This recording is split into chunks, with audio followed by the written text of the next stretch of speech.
Let's get back to Marsha. Of course, Tennessee's senior senator, Republican Marsha Blackburn, announced her candidacy for governor Wednesday morning. In a statement, Blackburn said, "I'm ready to deliver the kind of conservative leadership that will ensure our state is America's conservative leader for this generation and the following." She was sworn in as a U.S. Senator in 2019. Blackburn was the first woman to represent Tennessee in the U.S. Senate and became the senior senator in 2021. But get this, she hasn't met face-to-face with constituents for a town hall since 2017. She is already getting support, including from State Senator Brent Taylor, who says she's the right person to take on Memphis's crime issues. Senator Blackburn now joins the only other declared Republican candidate in the race. That's Congressman John Rose. There were rumors of Secretary of Defense Pete Hegseth joining the race, but we discussed during last week's show that he is ineligible. He does not meet the 7-year residency requirement to run per the state constitution. Now, as for the other side of the aisle from Shelby County, Memphis City Councilwoman Jerry Green has declared her intention to run. Nashville's State Rep John Ray Clemens and then former Congressman Jim Cooper are also rumored to be running on the Democratic side. So I want to open this up. Well, first, Tennesseans will be going to the polls to vote in the primaries about a year from now. That's on August 6, 2026. A very important day there. So I'm going to start off with Reverend Whalem here. So we all know, and the data and the demographics show that Tennessee is a deep red state. So is this a shoo-in for Blackburn to take the job? If there is such a thing as a shoo-in, this is it for Senator Blackburn. She's the darling of the National Republican Party. She's a darling of Trump. And she really has been effective in pushing the far-right agenda, whether I agree with it or not. So I think she's a shoo-in, and the dish industry, China dishes, they'll be looking forward to it because she'll be breaking a lot more dishes during this campaign. Yeah, definitely her most notable political ad, I will add. Susan, so she hasn't held a face-to-face town hall with constituents since 2017. You made a little remark on that. So what do you think about that? How does she still garner so much support? Well, I don't know why she won't hold a town hall meeting other than she probably doesn't know what you'll be talking about. But has anybody ever bothered to tell Marsha Blackburn that the job of the governor is not to sit around and send out tweets all day long? And that's what she does. And that she does it, and I guess that's her town hall meeting, just going to X and sending out tweets.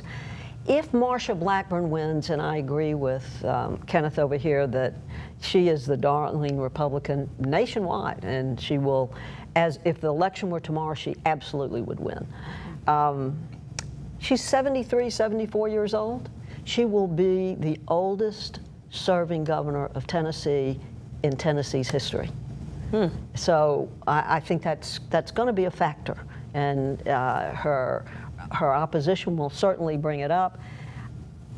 You know, all of these Tennessee senators, these Republicans, are not, the congressmen and the 2 senators are not holding town hall meetings because they don't want to face the ire of the public. They won't get as much here as it happens in purple states, but it still is a real possibility, and I think that's a good reason why she's not having any town hall meetings. And we've talked about that she's favored, sure. The Democrats, I want to ask, do they stand a chance? Are there any voters that we might be thinking about who are tired of what Republicans have been deciding in Washington, that they may want to choose a different path? Well, you have to hope so to some degree if you're a Democrat. I just don't know that there are a lot of independent voters in the state of Tennessee like they are in other states. As my 2 colleagues here said, and as you said, Tennessee is a ruby red state, and it's going to be very easy, whether it's Blackburn or Rose or anybody else, to carry the day. I'm going to take a little bit more cynical approach to Blackburn, though. I believe that she sees down the road that her power and authority in Washington is going to wane, because I believe in my heart of hearts that the Republicans are going to lose a lot of support in Congress. And she won't have that. She certainly won't have it after Trump is out of office. And so she's looking at an off-ramp here. And the off-ramp is to be governor, whether she's qualified for it or not, and to carry on those policies that Ken talked about, including immigration and being tough on crime and even some educational issues. So I think she sees that her power is waning in Washington.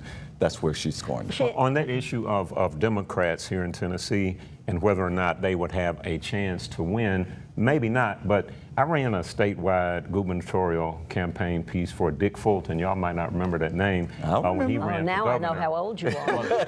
But I was a teenager. I don't know the but name, so now I know how old he is too. the most exciting thing was going to all 95 counties and seeing just how many young black Democrats there were who are hungry to be involved in leadership in statewide politics. And I think that even if the Democrats didn't have a chance to win, they would have a chance to garner support and perhaps build a base statewide. It's a good point, but I just want to make one quick point about Marsha running.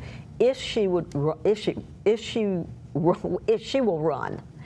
if she loses, which is a remote possibility, if she would lose, she still has a safe seat in the Senate.